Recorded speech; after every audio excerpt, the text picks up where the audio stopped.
So I'm you're just like very interested, thinking like, you oh told- shit, this is like my whole life could be different.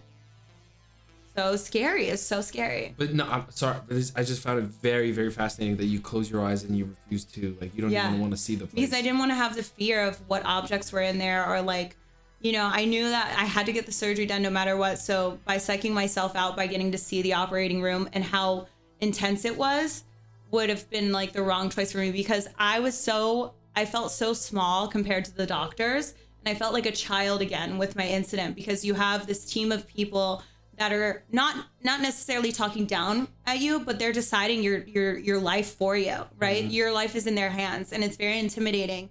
And I felt like I was a child again, and my parents were talking to me saying like, you need to do this or this and this. So it was just terrifying. I mean, I'm very happy that you had that one doctor that you can turn to Yeah. sort of look for that Yeah, advice and mentorship that you can trust to look after you. totally. And he was a teacher, and he was a surgical doctor, and he works on lung cancer and stuff like that. So he knows all the types of procedures, which is But good. I applaud, and I find it again very fascinating your mechanisms of defense, that you like you're coming into this, you know, you're coming into an operation room. Yeah. And you immediately that you yourself you clock that you're like, oh, I think I'm feeling like a child again here. Yeah. And then out of that you're making aware decisions of what your psychological state is, which Yeah. is again very interesting as you see yourself as like a CPU type of thing. Yeah. You know, because you can tell you what pains you're feeling, but you're very aware of Yeah. what psychological surroundings you are in. Yeah. And the fact that you just block it out because you're afraid to create a new memory. Yeah, because I would have went ape shit, or I would have been scarred for life. Would have been scarred for life. Wow. Well, you're not going to be scarred for life right now. No. And it was also a learning hospital, so for sure, because my case was very unique, for sure they had students that were gonna watch, because like they had students coming into my room while the doctors were teaching, like, do you mind if a student watches you get your catheter or does the catheter? So it was a learning school as well. That's why it was such a good school, a good Right. hospital. But that's also another reason, because I was like, there's like 12 doctors on my case.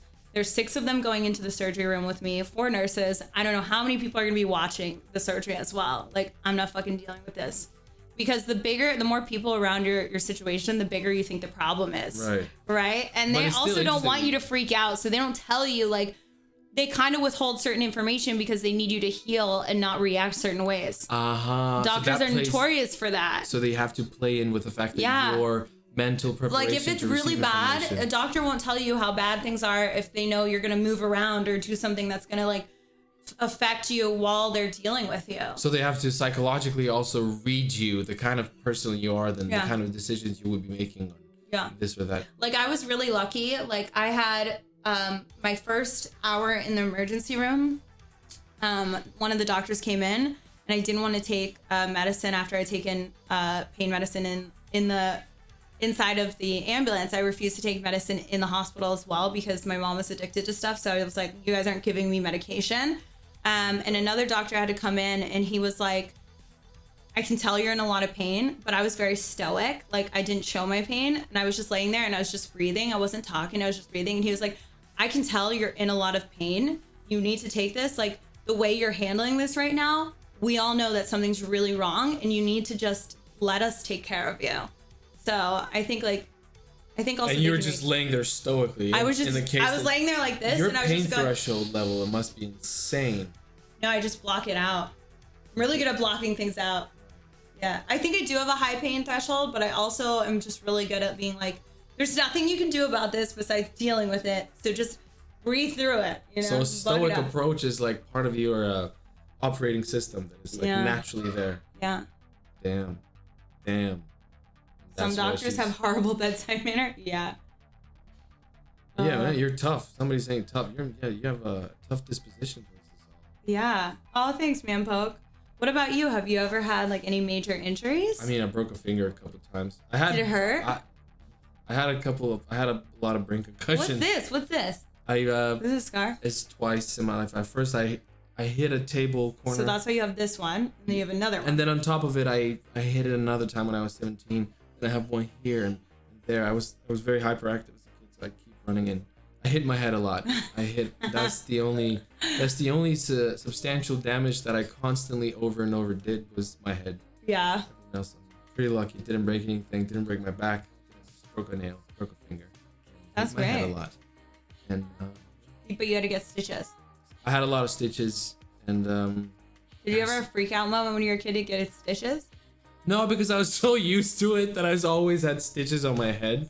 That looking like, back, I'm it's fine with strange. this. It's strange looking back now that I hit my head so much that it was like so, I don't know, natural. Yeah.